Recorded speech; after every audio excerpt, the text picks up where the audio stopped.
Good day all. The question we have today is a bit tricky. While I was in junior secondary school, this is one of the questions that usually gives me problem. Big problem. I will learn it today, tomorrow I'll forget. But today I'm going to teach you in such a way that you'll be able to understand and then you'll never forget again. So let's go. The question says the sum of two numbers is 40 and the differences is 12. But we asked to find a larger number. Let's take it step by step.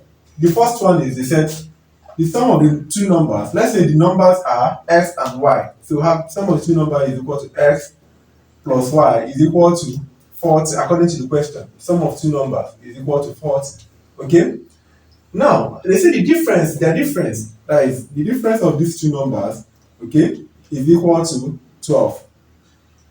Let's say this is equation 1 and this is equation 2. Okay, what we're going to do is that we add up these two equations. Okay, we add this place and this place and here and here. So let's go. We have x plus y into bracket plus x minus y. Okay, which is equal to 40 plus 12.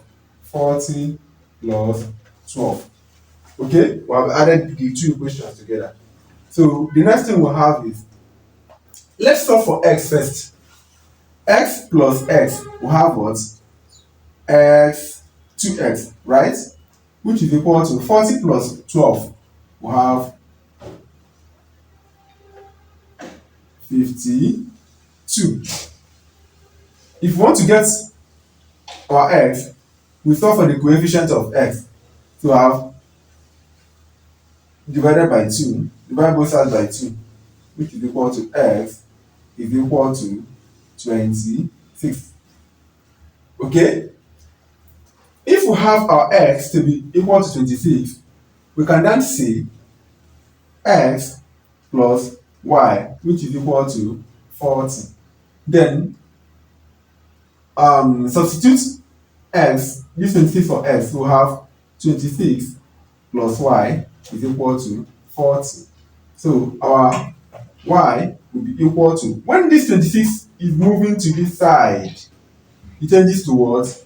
Minus. There is an invisible plus here.